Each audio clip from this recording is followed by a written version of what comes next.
श्री श्री जगन्नाथ बलदेव सुभद्रा की, समवेत भक्त वृंद की, श्री श्री गुरु एवं गौरांग की। आप लोग और थोड़ा आगे आ जाइए, जगह है, खाना बैठ जाइए।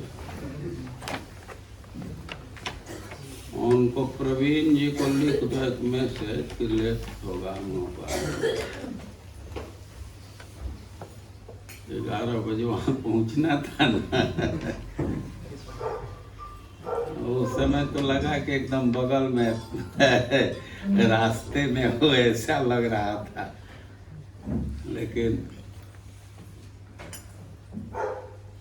दोपहर का टाइम है, कई एक लोग यहाँ आ गए। हम तो सोच रहे थे केवल स्टूडेंट होंगे।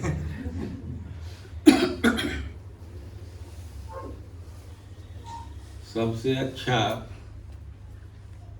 एटमॉस्फेयर यही है कथा के लिए।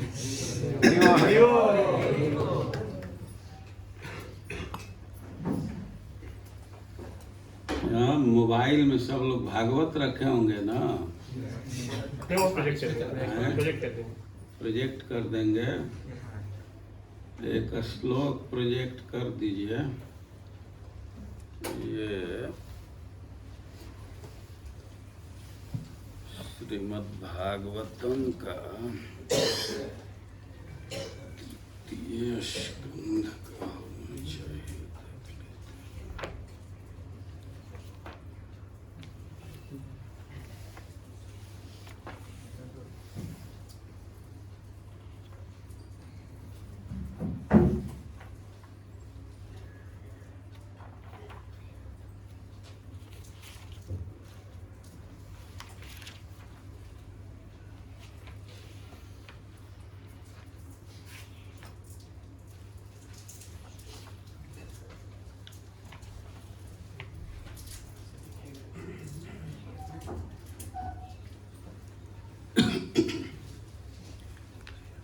ये तृतीय स्कंद के 9वें अध्याय का 15 नंबर श्लोक होना चाहिए। जस्यावतार गुण कर्म विडम्बनानि नामानि येषु विगमे विवशा गृह्णन्ति तेनैक जन्म समलम सहसैव हित्वा संयंतपावृतमृतं तम्। 3rd कैंटो चैप्टर 9 श्लोक 15 देख लीजिए, यही होना चाहिए, नहीं तो आगे पीछे का 10 श्लोक।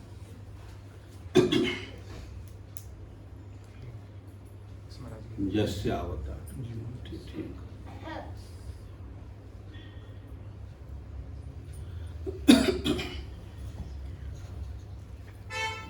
ओम अज्ञानतिमिरान्धस्य ज्ञानाञ्जनशलाकया चक्षुरुन्मीलितं येन तस्मै श्रीगुरवे नमः।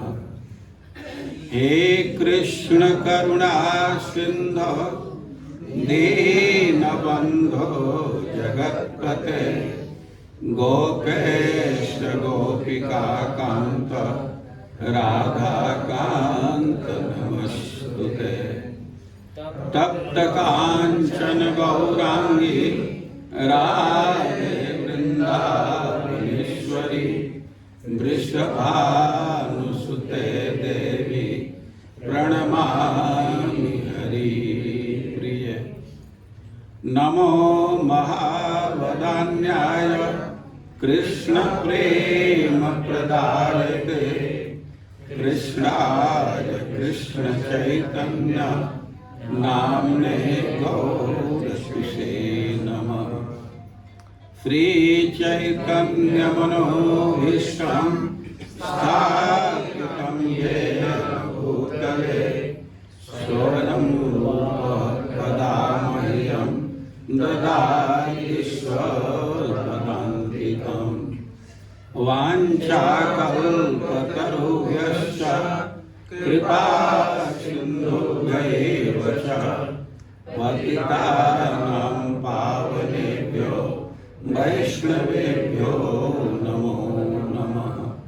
जय श्री कृष्ण चैतन्य प्रभु नित्यानंद श्री अद्वैत गदाधर श्रीवासादि गौर भक्तवृंद। हरे कृष्णा कृष्णा कृष्णा हरे हरे, हरे राम राम राम हरे हरे। पीछे से बोलने का प्रयास कीजिए। ओम नमो भगवते वासुदेवाय। ओम नमो भगवते वासुदेवाय। ओम नमो भगवते वासुदेवाय। ओम नमो भगवते वासुदेवाय। ओम नमो भगवते वासुदेवाय। ओम नमो भगवते वासुदेवाय। यस्य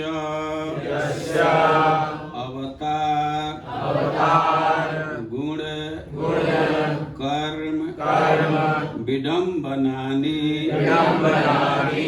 नामानि ये अशुभिगमे विवशा गृह्णन्ति ते न एक जन्म समलम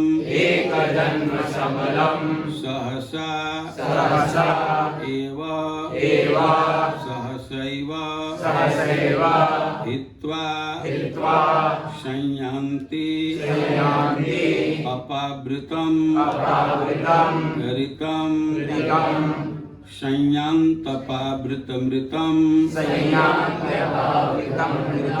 संयान्तपावृतमृतं तमजं प्रपद्ये यस्यावतार गुण कर्म विडम्बनानि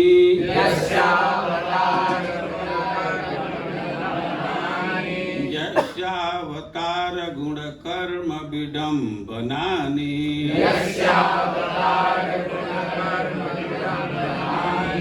नामानि येषु विगमे विवसा गृह्णन्ति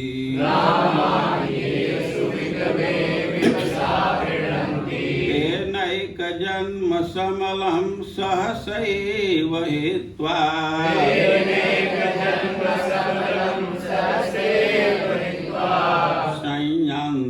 संयान्तपावृतमृतं तमजं प्रपद्ये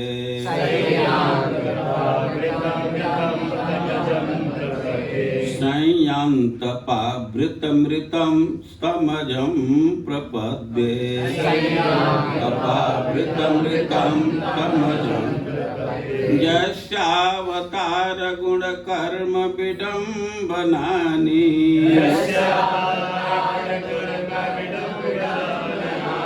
नामानि येषु विगमे विवसा गृह्णन्ति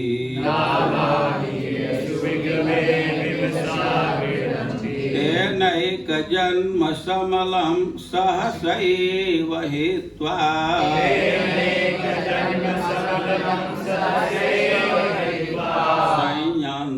संयान्तपावृतमृतं तमजं प्रपद्ये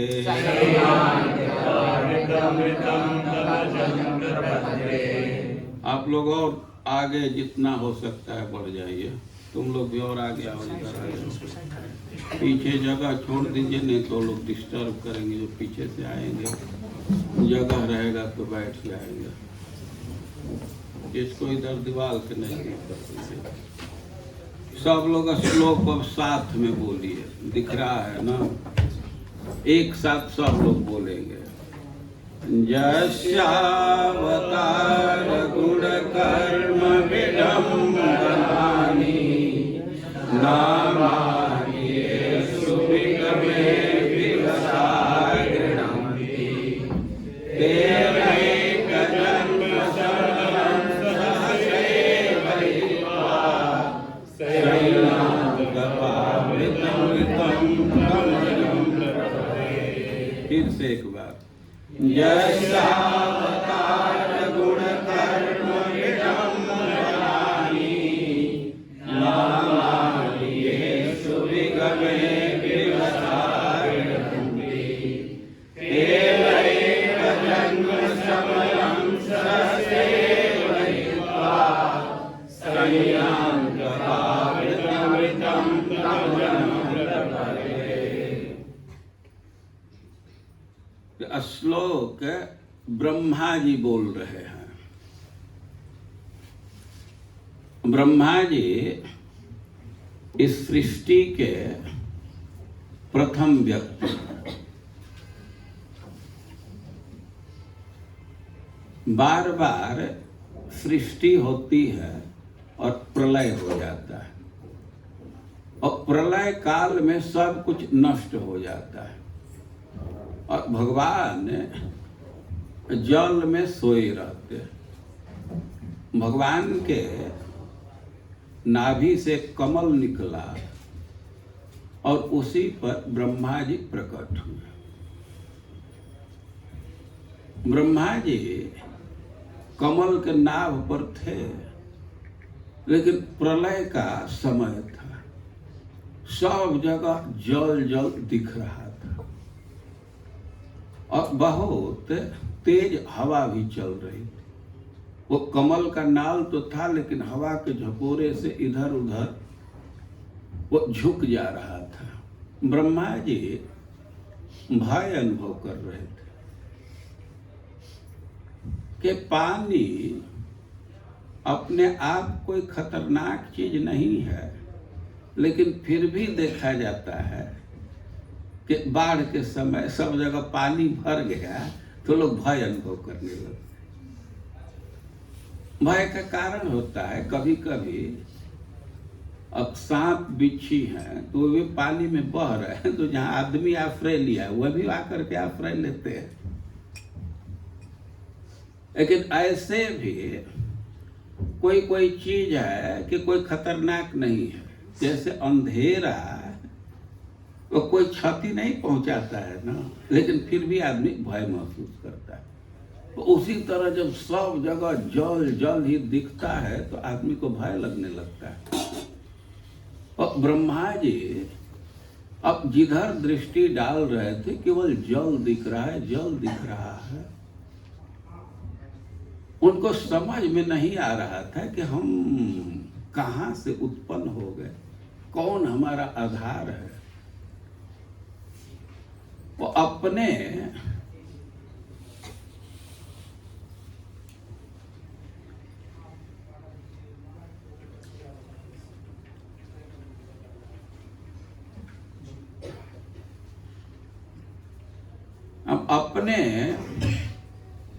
बुद्धि के अनुसार वे समझने का प्रयास कर रहे थे, लेकिन उनको कुछ समझ में नहीं आ रहा था।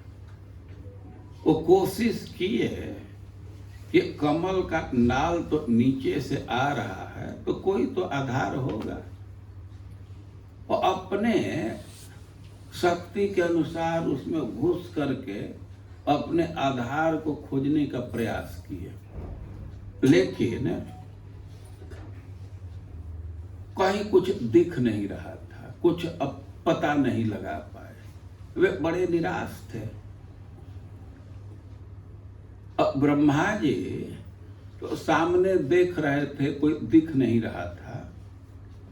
तो अब वो सोचे कि बगल में कोई होगा, तो बगल में ऐसे गर्दन घुमाए, उधर भी नहीं कोई दिखा, और भी पीछे तक गर्दन ले गए, वहां भी नहीं कोई दिखा।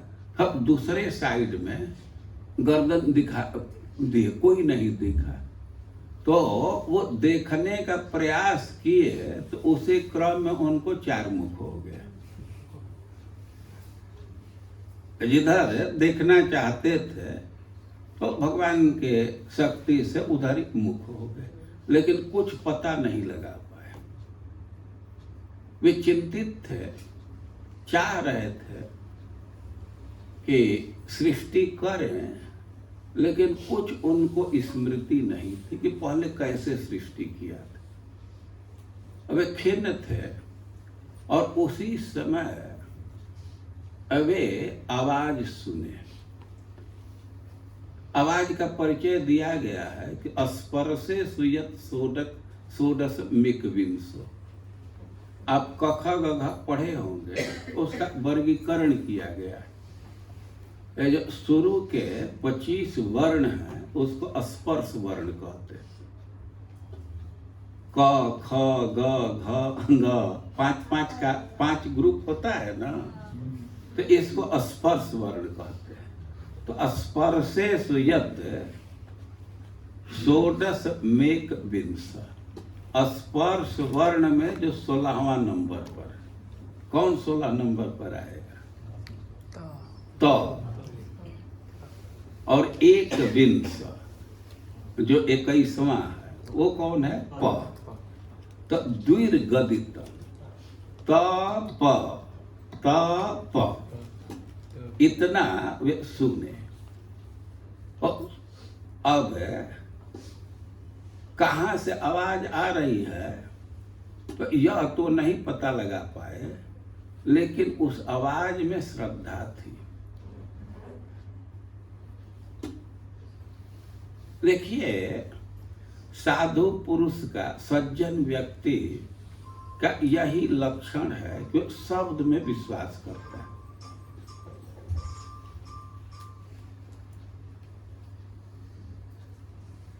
और ब्रह्मा जी विश्वास करके और तपस्या में लग गए। कोई कोई प्रश्न करता है, क्या तपस्या की? वे पानी में है, तपस्या क्या की? तपस्या का अर्थ है कि अपने मन को सब तरह से प्रत्याहृत कर लिए, खींच लिए। पहले तो इधर उधर देख रहे थे, सोच रहे थे, और सब इंद्रियों को समेट करके और समाधि लक्षणा तपस्या में लग गए। इंद्रियों को विषय से हटा लेना बहुत भारी तपस्या है। तो सब जगह से अपने इंद्रियों को समेट करके और वे चिंतन में लग गए। यही समाधि, यही उनकी तपस्या थी। और तपस्या में लगे तो भगवान उनसे प्रसन्न हो गए। भगवान आदेश दिए थे तप तप, तपस्या करो तपस्या करो। भगवान के आज्ञा का पालन किए तो भगवान प्रसन्न हो गए और उनके समक्ष प्रकट हुए, अपने धाम का दर्शन कराए।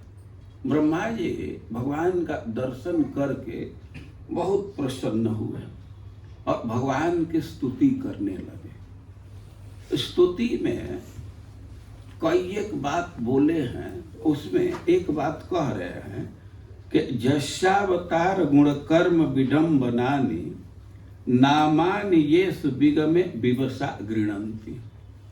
कह रहे हैं कि जिनके नामों को कोई अशुभ विगम में, मृत्यु के समय भी विवश अवस्था में भी गृह्णन्ति, गुनगुनाता है, बोलता है, ग्रहण करता है, तो वह व्यक्ति नैक जन्म सबलम, एक जन्म की बात नहीं, अनेक जन्म के पाप को सहसैव हित्वा, सहसा छोड़ करके और संयान्ति अपावृत मृतम तमजम प्रपद्य, और वह अरित धाम को, अपावृत धाम को पहुंच जाता है, भगवान के धाम को प्राप्त करता है।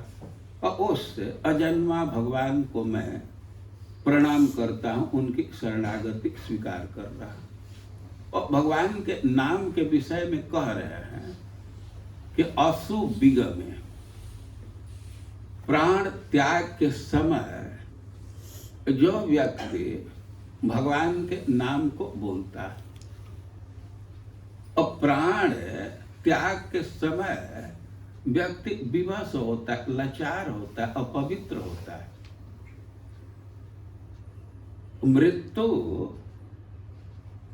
का ऐसा समय होता है कि अपने इंद्रियों की शक्ति बहुत कम हो जाती है और व्यक्ति को नियंत्रण नहीं रहता। जो व्यक्ति मरणासन व्यक्ति के समीप बैठे होंगे तो अनुभव किए होंगे कि एक एक सांस लेना एक भारी प्रोजेक्ट बन जाता है। एक सांस लेना कठिन काम होता है। कुछ सुनाई नहीं देती है, व्यक्ति चाह करके भी कुछ बोल नहीं पाता, इतना कफ है, घेर लेता है गला में कि आवाज नहीं निकलती है, और इतना विवश हो जाता है कि अब जहाँ पड़ा है वहीं पेशाब कर देता है, शौच कर देता है और बिल्कुल शरीर अपवित्र रहता है। जो व्यक्ति वृद्ध व्यक्ति के पास बैठे होंगे, उनके सेवा में रहे होंगे, प्रत्यक्ष अनुभव किए होंगे और बहुत विवश अवस्था होता है। आदमी कुछ चाहता है कि हम कह दे, कुछ बतला दे, लेकिन बोलना बहुत कठिन होता है। तो उस स्थिति में भी कोई व्यक्ति नामानि गृह्णन्ति, भगवान के नाम का उच्चारण कर रहा है, भले ही कठिनाई से उच्चारण कर पाए, तो उसका परिणाम होता है कि ते नैक जन्म समलम सहसैव हित्वा, वो अनेक जन्म के पाप को सहसा ही छोड़ देता है, समाप्त हो जाता है। सहसा कहते हैं कि व्यक्ति अनुमान न कर पा रहे कि कब यह घटना हो गई, अब उसको अनुसंधान न रहे और उसको सहसा कहते हैं। उधर भगवान का नाम बोलता है और सारे पाप समाप्त हो जाते हैं। और नाम के विषय में एक बहुत महत्वपूर्ण बात कह रहे हैं कि जस्यावतार गुण कर्म विडम्बनानि, नाम की यह शक्ति है कि भगवान के अवतार का सूचना देता है। जैसे कोई देवकी नंदन नाम बोल रहा है तो इस नाम में ही पता चल जाता है कि भगवान देवकी के गर्भ से अवतरित हुए, देवकी के गर्भ से प्रकट हुए। तो जस्यावतार गुण। अब कोई दीन बंधु कह रहा है, दीननाथ कह रहा है, तो भगवान का गुण प्रकट हो रहा है। भक्त वत्सल कह रहा है तो भगवान का गुण प्रकट हो रहा है। और जस्यावतार गुण कर्म विडम्बनानि। और कोई गिरधारी कह रहा है कि भगवान के लीला का सूचना दे रहा है। और भगवान का नाम ऐसा है कि उसी के अंतर्गत अवतार, गुण, लीला सब सन्निहित है। और व्यक्ति का जब चित्त शुद्ध हो जाता है तो नाम ही उसके चित्त में भगवान के रूप, लीला, गुण को प्रकट कर देता है, दर्शा देता है। कि चित्त को दर्पण कहा गया है। दर्पण का एक गुण होता है कि उसमें बिंब प्रतिफलित होता है। और भगवान के नाम की यह शक्ति है कि उसका उच्चारण किया जाए तो भगवान के रूप, गुण, लीला हमारे चित्त पर वैसे झलक जाएंगे, वैसे दिख जाएंगे जैसे टीवी के स्क्रीन पर आप लोग कोई दृश्य देखते हैं। आप टीवी देखते हैं तो वहां कोई कोई दृश्य बिल्कुल स्पष्ट दिख जाता है, लेकिन सर्वदा ऐसा नहीं होता है। अब टीवी में कुछ गड़बड़ी है तो चालू तो करते हैं, लेकिन झिम झिम झिम इधर उधर करके कुछ समझ में नहीं आता है। लोग प्रश्न करते हैं कि हम तो नाम ले रहे हैं लेकिन हमको तो कोई भगवान का लीला दिखता नहीं है, और कैसे हम माने कि उसे में नाम में ही भगवान का लीला सन्निहित है। एक बार मैं पुणे गया था तो वहां तो सब टेक्नोलॉजी के स्टूडेंट हैं अधिकांश। वो पूछे हम लोगों को तो कुछ अनुभव नहीं होता है, और मैं कहा कि थोड़ा डिवाइस को चेक करना पड़ेगा ना नहीं। आप लोग देखते हैं ना कि पेन ड्राइव रखते हैं, तो छोटा सा पेन ड्राइव है या चिप क्या क्या कहते हैं, तो उसमें कई एक दृश्य है, लेकिन डिवाइस सही होगा, उसमें डालेंगे तो दिखने लगेगा। और डिवाइस में कुछ गड़बड़ी है तो लोग कहते हैं वो रीड नहीं कर रहा है। तो भगवान के नाम के अंतर्गत भगवान का रूप सन्निहित है, लीला सन्निहित है, गुण सन्निहित है, और वो हमारे चित्त के स्क्रीन पर प्रकाशित हो जाता है, दिख जाता है। लेकिन कठिनाई यह है कि अभी हमारा चित्त शुद्ध नहीं है। मशीन में गड़बड़ी है तो चिप का दृश्य नहीं डिस्प्ले होता है। अब प्रश्न होगा तो भाई मशीन कैसे ठीक होगा, कैसे हमारा चित्त शुद्ध होगा? तो चित्त को शुद्ध करने का उपाय भी भगवान का नाम ही है। इसके लिए किसी दूसरे मिस्त्री की जरूरत नहीं है।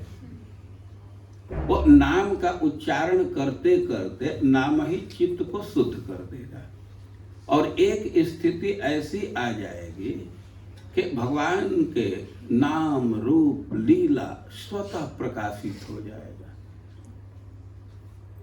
अब देखिए, कोई कलाकार है, संस्कृत में उसको नट कहते हैं, जो नृत्य करते हैं। आप लोग देखे होंगे कि एक ही व्यक्ति है, अब दशावतार के दृश्य पर नृत्य कर रहा है, तो जैसा श्लोक आता है, मत्स्यावतार का श्लोक चलने लगा तो मत्स्य का आकृति प्रदर्शित करने लगता है, और ऑडियंस को प्रत्यक्ष दिखता है कि वह मत्स्य भगवान के लीला को प्रस्तुत कर रहा है। और तब तक अब कूर्म भगवान के लीला का वो अनुकरण करने लगता है, वो सामने दिखता है। और यदि कोई ताली बजा दिया देख करके तो उसका उत्साह और बढ़ जाता है। तो हम जिह्वा पर भगवान का नाम बोलते हैं तो नाम भगवान के लीला का, उनके गुण का अभिनय प्रस्तुत कर देते हैं। विडंबनानि अनुकरण करना। और इधर हम जिह्वा पर भगवान का नाम बोलते हैं और उधर चित्त पर भगवान का लीला का अनुकरण दिखने लगता है। उनके गुण स्पष्ट रूप से दिखने लगते हैं, उनके रूप दिखने लगते हैं। यह भगवान के नाम की महिमा है। और नाम में यह शक्ति है कि भगवान के रूप को प्रकट कर देगा, भगवान के लीला को प्रकट कर देगा। लेकिन चित्त को शुद्ध होना चाहिए। दर्पण जब स्वच्छ रहता है तभी कोई प्रतिबिंब फलित होता है। दर्पण गंदा है तो उसके नजदीक खड़ा हो जाइए तो फिर भी वह प्रतिफलित नहीं होता है। और चित्त शुद्ध करने का उपाय भी यही है। उदाहरण दिया जाता है, जैसे मिश्री मीठा है, लेकिन अब जिसको जॉन्डिस हो गया है तो उसको तो कड़वा लगता है, मीठा नहीं लगता है। लेकिन वो मिश्री कोई खाता रहेगा तो उसका रोग ठीक हो जाएगा और फिर मिश्री के स्वाद का अनुभव करने लगेगा। तो उसी प्रकार अभी हम नाम का आस्वादन तो नहीं कर पा रहे हैं, लेकिन नाम बोलते रहेंगे जिह्वा से।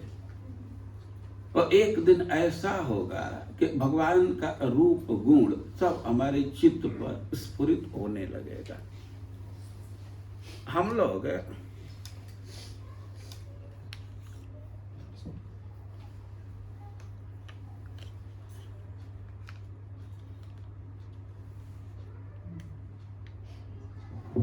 हरे कृष्णा कृष्णा कृष्णा हरे हरे, हरे राम राम राम हरे हरे। हम लोग भक्ति कर रहे हैं, उसको और ऊपर की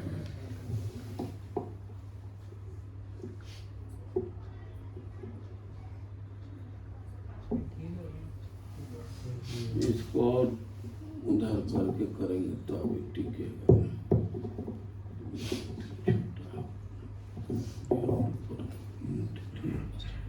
हरे कृष्णा कृष्णा कृष्णा हरे हरे, हरे राम राम राम हरे हरे।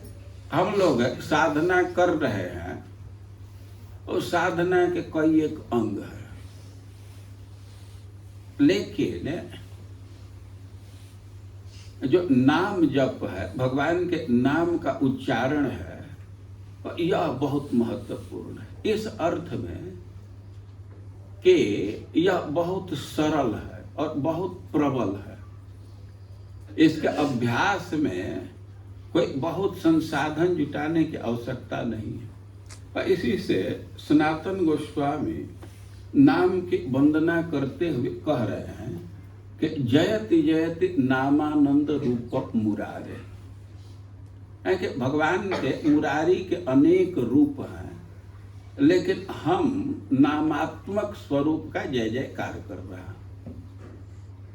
जैसे भगवान चतुर्भुज रूप में है, मछली के रूप में है, कछुए के रूप में है, नृसिंह के रूप में है, और वैसे ही एक नाम के रूप में, नाम भी उनका एक रूप ही है।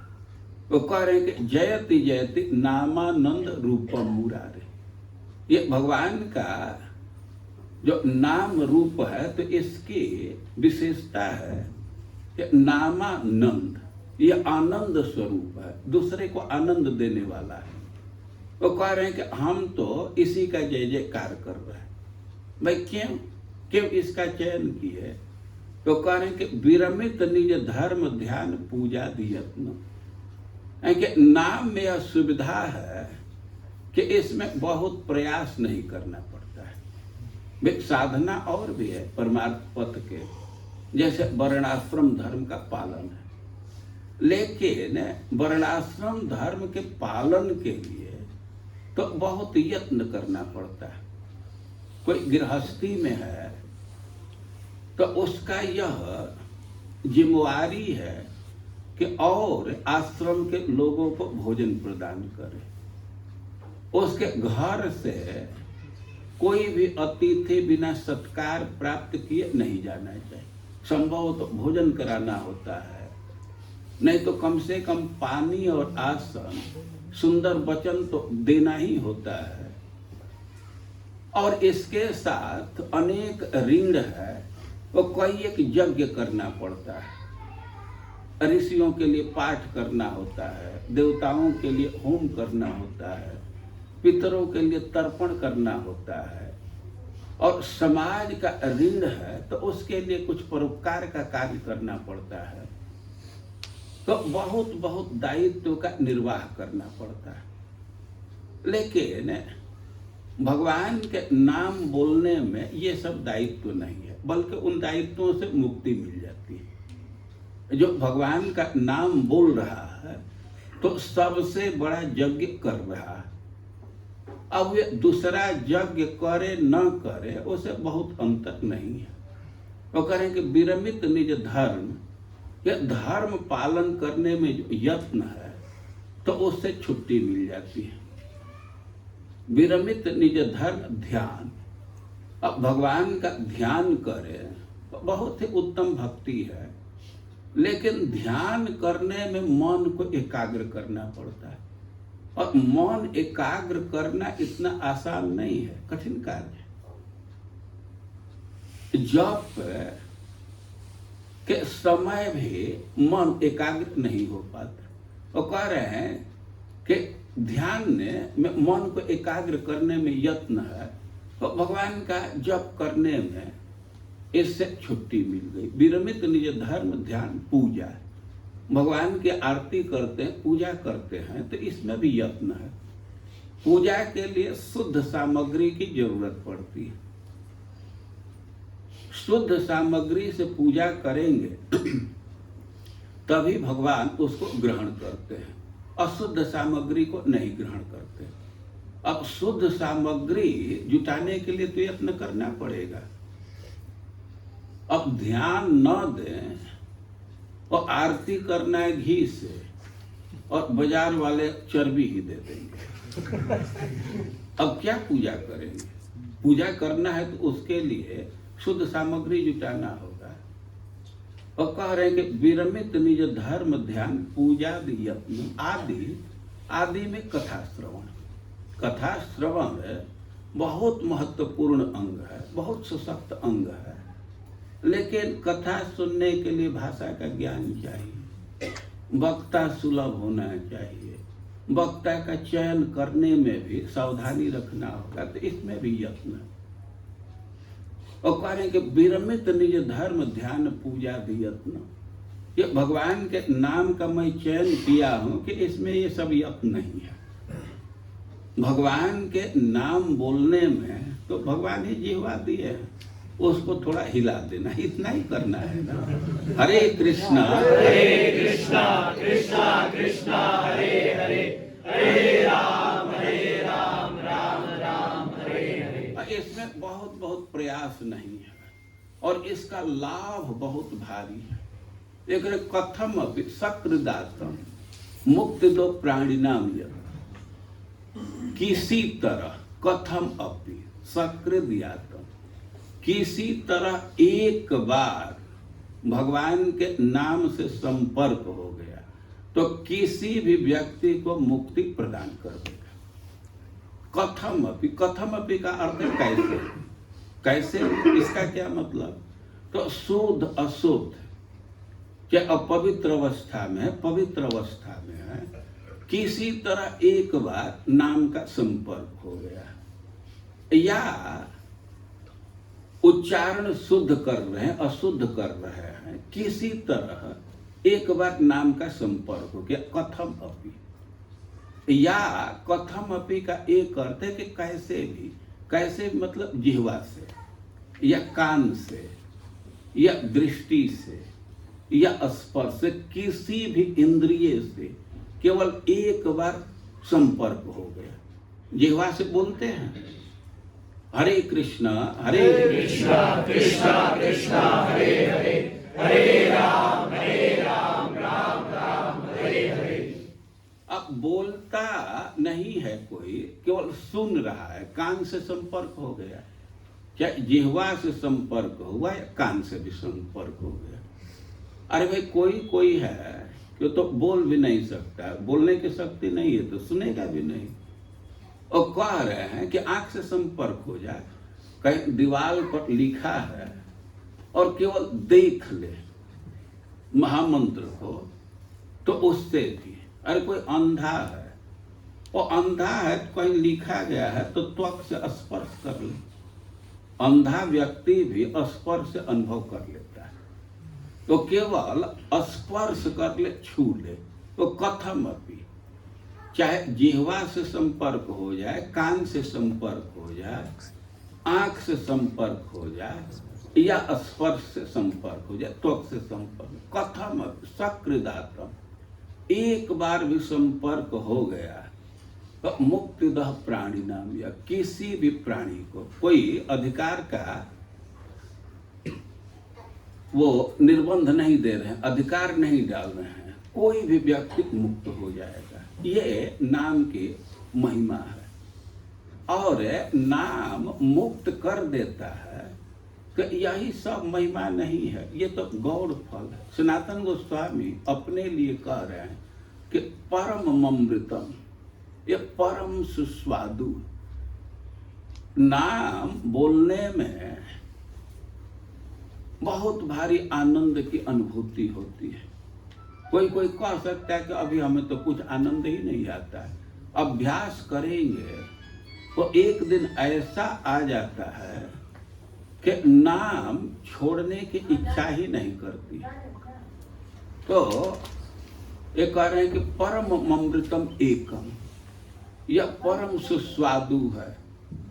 और सनातन गोस्वामी अपने लिए कह रहे हैं कि हमारा तो यही जीवन है, यही आभूषण है, सबसे सुंदर आभूषण है भगवान के नाम का उच्चारण करना, उसको धारण करना सबसे बड़ा आभूषण है, और यही जीवन है। भगवान का नाम माइनस कर दें तो व्यक्ति मरा हुआ है, और भगवान का नाम बहुत सुखद है। कोई अपने विचार को व्यक्त किए हैं, राधा रानी अपने विचार को व्यक्त की हैं, तो ये कह रही हैं कि ये कान में जब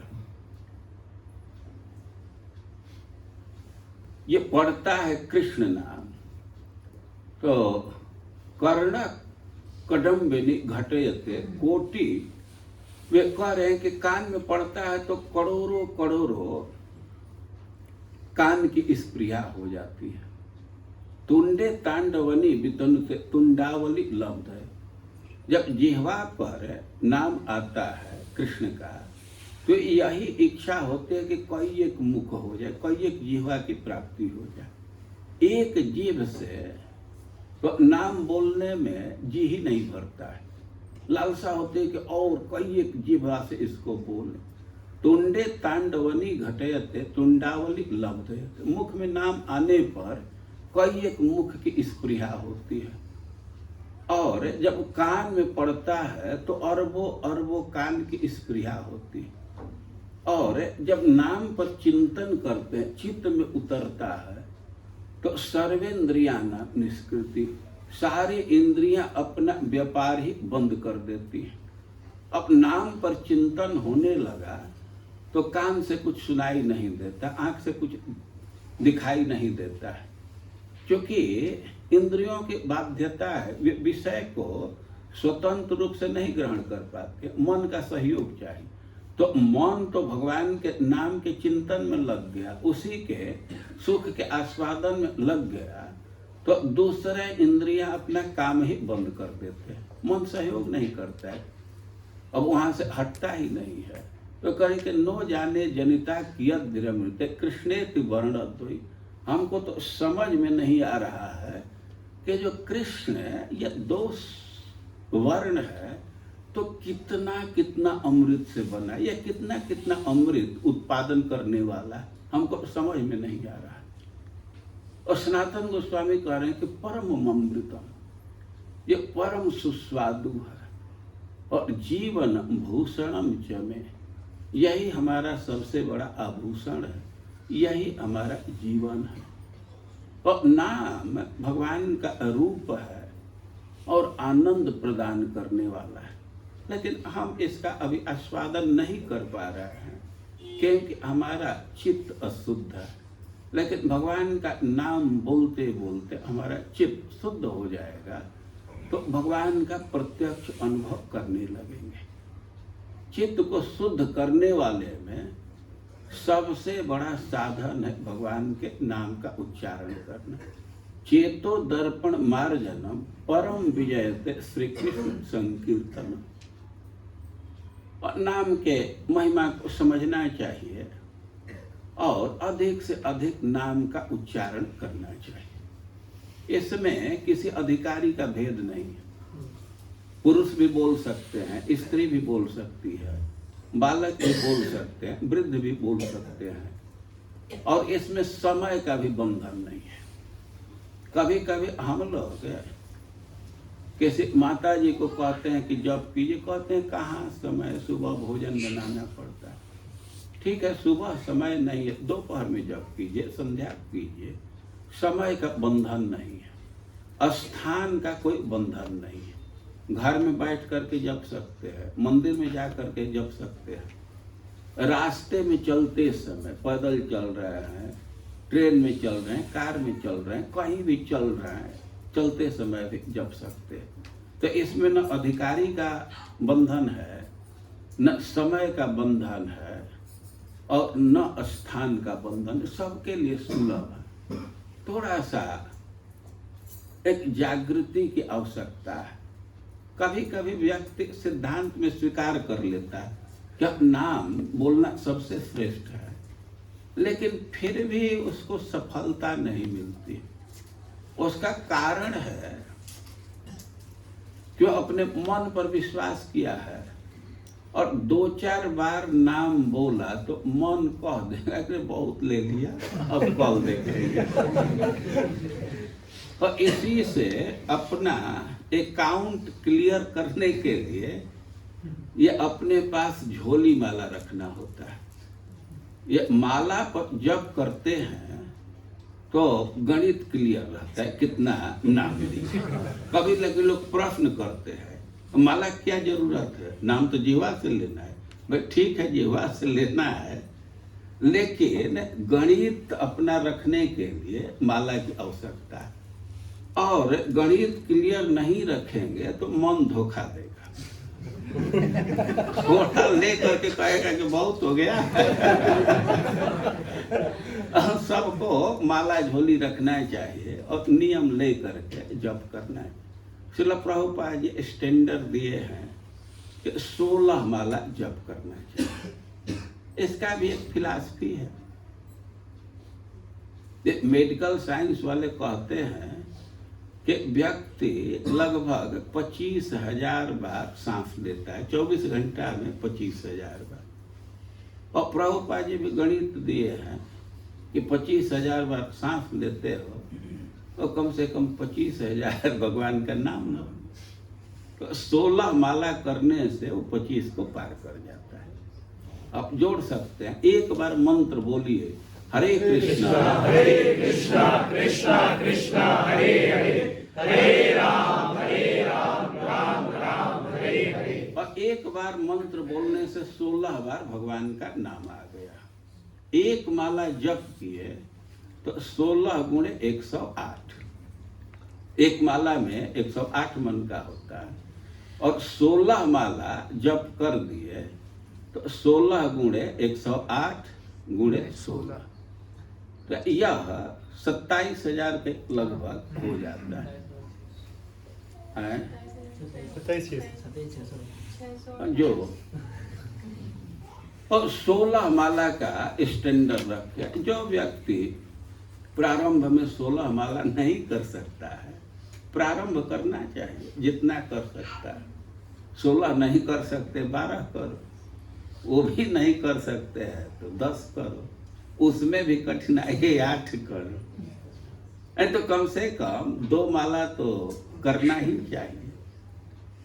और जप सबको करना चाहिए, इसके लिए बहुत एक्स्ट्रा संसाधन जुटाने की जरूरत नहीं है, कहीं भी जप सकते हैं।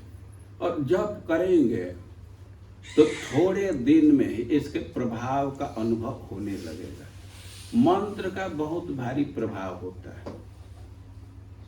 जैसे आप देखते हैं कि कोई कोई औषधि है तो देखने में बहुत छोटा है, लेकिन कोई टैबलेट है, छोटा टैबलेट है, खा लेते हैं, पेट में डाल दे तो उसका प्रभाव आ जाता है। कोई कोई मणि है कि बहुत छोटा है लेकिन उसका कीमत बहुत होता है। तो उसी तरह मंत्र का भी प्रभाव होता है। एक भक्त ने समझाया है, कह सूर्योदय होता है तो देखने में सूर्य तो थाली के बराबर लगता है, लेकिन उसका प्रभाव कितना होता है। कितना भी घना अंधकार हो, अब सूर्योदय हो गया, कितना भी घना कुहरा सूर्योदय हो गया तो नष्ट हो जाता है।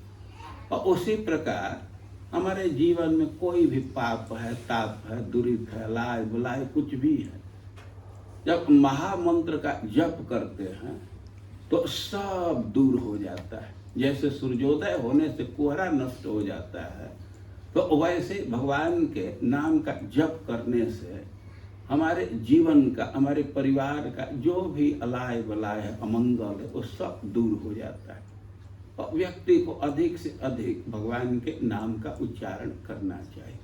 हरे कृष्णा कृष्णा कृष्णा हरे हरे, हरे राम राम राम हरे हरे। यही श्रीमद् भागवतम का संदेश है। प्रभुपाद जी इसी संदेश के विस्तार के लिए, प्रचार के लिए केंद्र खोले हैं, और आप लोग भी एक केंद्र में ही हैं, छोटा केंद्र ही है। और बहुत अच्छा लगा इतने लोग यहाँ इकट्ठा हुए सुनने के लिए। हम तो यहाँ आए थे कि 2-4 स्टूडेंट होंगे, उनसे इन आप लोगों को देख करके बहुत अच्छा लगा। हरे कृष्ण।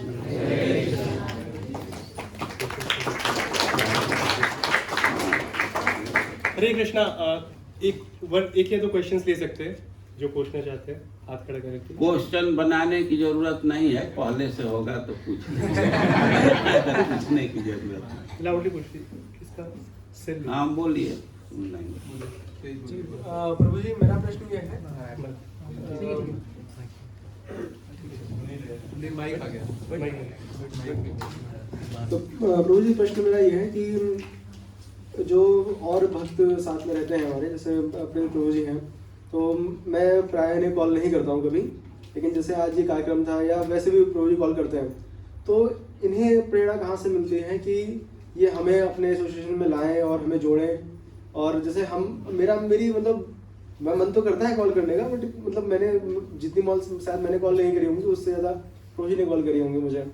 तो हमें प्रेरणा नहीं मिलती है कि हम एसोसिएशन में जाएं, लेकिन प्रभु जी की प्रेरणा कहाँ से मिलती है कि भक्तों को और लाया जाए और इन्हें भी अच्छे मार्ग पे ले जाए।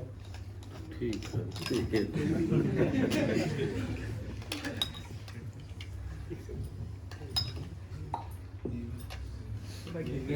बोले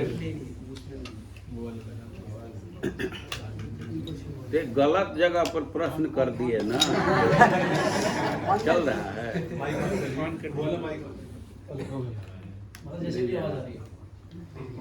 हरे कृष्ण। तो प्रश्न तो गलत जगह पर पूछ दिए। और प्रेम कृष्ण को कहाँ से प्रेरणा है उससे पूछते तो ज्यादा ऑथेंटिक उत्तर आता। लेकिन अब वो कहाँ से लेता है हम नहीं जानते हैं, लेकिन चैतन्य महाप्रभु यह प्रेरणा दिए हैं कि यारे देख तारे कह कृष्ण उपदेश। चैतन्य महाप्रभु प्रेरित कर रहे हैं कि जिसको देखो उसको कृष्ण के विषय में उपदेश करो। अब उन्हीं से जांच लीजिएगा तो डायरेक्ट चैतन्य महाप्रभु से लिए हैं या किसी एजेंट से लिए हैं। चैतन्य महाप्रभु के एजेंट भी बहुत हैं, श्री प्रभुपाद जी एजेंसी बहुत जगह खोल रखे हैं।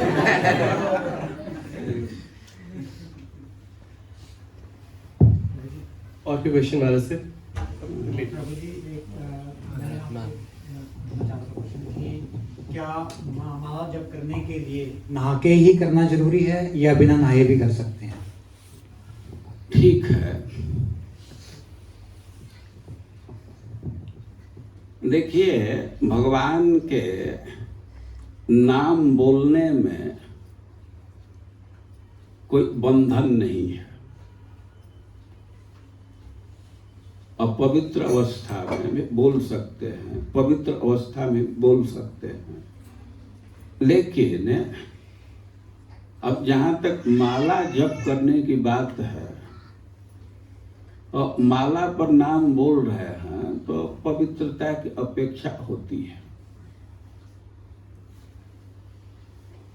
यदि किसी कारणवश आप स्नान नहीं कर सकते हैं और माला से जप करना चाहते हैं तो माला दो तरह की होती है। एक तुलसी की माला है, एक वन तुलसी की। और तुलसी के माला से जप कर रहे हैं तो अपेक्षा रखी जाती है कि स्नान करके ही जप कीजिए। स्नान करने में आप असक्षम हैं तो दूसरा माला रखना चाहिए, नीम का, वन तुलसी का, उस माला से आप जप कर सकते हैं। लेकिन अच्छा होगा कि स्नान करके ही जप कीजिए। उसका कारण यह है कि जब व्यक्ति सत्वगुण में रहता है तो इंद्रियों में प्रकाश रहती है, ग्रहण करने की शक्ति अधिक होती है। तो स्नान करके जप करेंगे तो नाम का बेटर आस्वादन कर पाएंगे। स्नान करके जप करना ज्यादा प्रशस्त है, लेकिन अब स्नान के नाम पर जप छोड़ देना यह बहुत गलत है। अच्छा होगा कि स्नान करके कीजिए, और ऐसा नहीं कर सकते हैं तो बिना स्नान किए ही जप कीजिए, लेकिन जप जरूर कीजिए।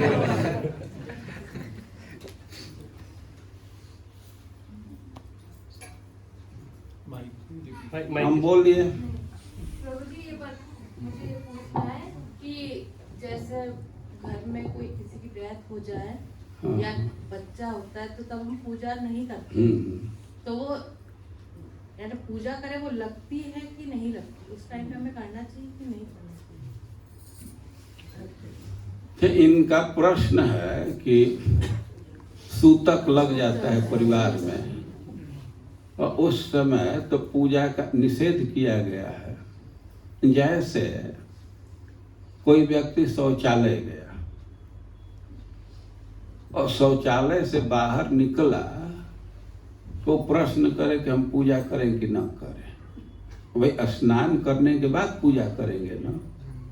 तो शौचालय में गए तो स्नान कर लिए, शुद्ध हो गए। लेकिन कोई कोई स्थिति है कि उसमें शुद्ध होने में 3-4 दिन लग जाता है। जैसे स्त्रियां हैं तो महीना में उनको शुद्ध होने में 3-4 दिन लगेगा।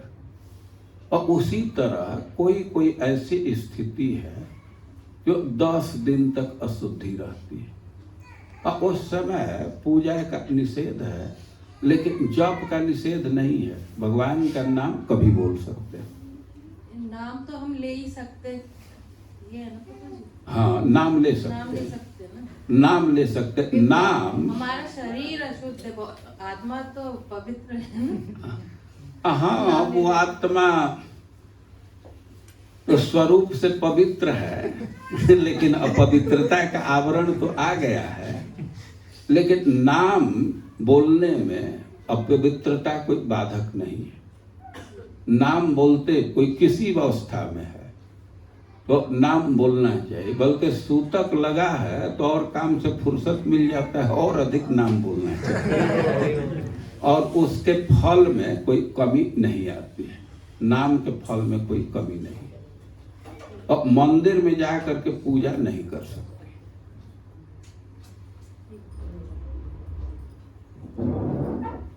हाँ, बोल। यद्यपि हम जान रहे कि कलयुग का समय है, कलयुग और कलयुग है या जितना भी, लेकिन क्रूरता इतनी ज्यादा बढ़ती जा रही है कि एक स्थिति है आगे के डर लगने लग जाता है कि बच्चों को स्कूल में जा रहे हैं, दिल्ली में हर रोज, दूसरी जगह हर रोज, तो छोटे छोटे बच्चों में भी कितनी क्रूरता से एक दूसरे को मार देते हैं। उसके लिए क्या, ताकि वो, हाँ, क्रूरता का जो भाव है वह आसुरी वृत्ति है जी, और आसुरी वृत्ति का प्रभाव बढ़ रहा है। अब आप कह रहे हैं कि बच्चों में भी ऐसा देखा जा रहा है, बहुत ही ज्यादा। और बच्चे तो आसुरी प्रवृत्ति के संपर्क में आ रहे हैं। अभी तो बच्चों के पास भी नेट, मोबाइल क्या क्या है, तो अब दुर्गुण वहां से ग्रहण कर लेते हैं। तो इसको नष्ट करने के लिए, समाप्त करने के लिए आवश्यक है कि एक सात्विक वृत्ति का प्रसार किया जाए। दो वृत्ति है, एक आसुरी है, एक दैवी है। तो दैवी प्रवृत्ति का, दैवी वृत्ति का प्रसार करेंगे तो दया का भाव आएगा। आसुरी प्रवृत्ति के संपर्क के चलते क्रूरता हृदय में छा रहा है। तो अब जो उपाय कर सके, कोई स्कूल है कि जहां बच्चों में सात्विक वृत्ति डाली जाती, तो व्यक्ति सक्षम है तो वैसे स्कूल में बच्चों को भेजना चाहिए।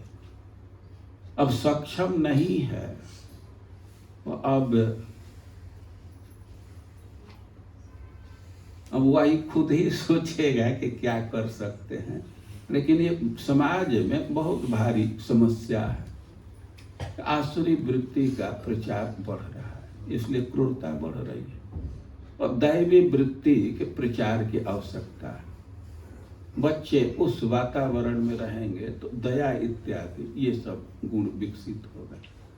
और स्कूल में आप भेज सके न भेज सके, कम से कम परिवार में माता पिता को वैसी कथा सुनानी चाहिए, कहानी सुनानी चाहिए कि जिससे दैविक प्रवृत्ति बढ़े।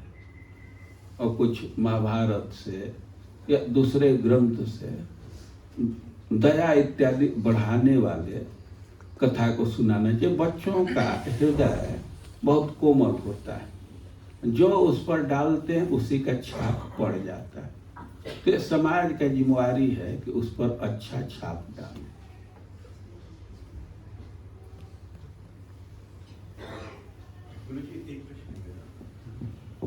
गुरुजी, जैसे नाम जप करते हैं तो कुछ फ्लो फिक्स नहीं होता। ऐसे नाम जप करने लगे तो फ्लो में बह गए तो बहुत तेज तेज करने लगे।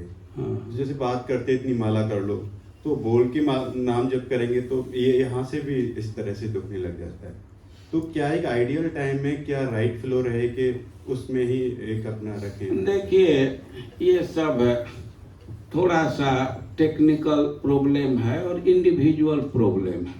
किसी किसी को ऐसा होता है कि वो थोड़ा सा कठिनाई महसूस करने लगता है, अभी अभ्यस्त नहीं है। अभ्यास करने से ये सब ठीक हो जाता है। यहाँ तो जितने लोग हैं तो हम समझते हैं कि आप सर्वे करेंगे तो 80% 90% लोगों को ऐसा कुछ कठिनाई नहीं है कि फ्लो में बोलने से कुछ दिमाग भारी हो जाए, कपार भारी हो जाए, ऐसा कुछ नहीं है। कुछ लोगों के साथ ऐसा होता है। साधु समाज में भी कुछ लोग हैं, पुराने भक्त हैं, तो वे भी ये ऐसा कंप्लेन कर रहे हैं कि जप करने से माथा दुखने, तब ये इंडिविजुअल प्रॉब्लम है, अपना कुछ प्राणायाम इत्यादि करके उसको ठीक कर लेना चाहिए। प्राणायाम करने से हम समझते हैं कि ये सब ठीक हो जाए। ये प्राणायाम किसी भी योग के लिए बेसिक चीज है, फाउंडेशन है। तो प्राणायाम करने से ये सब ठीक हो जाएगा।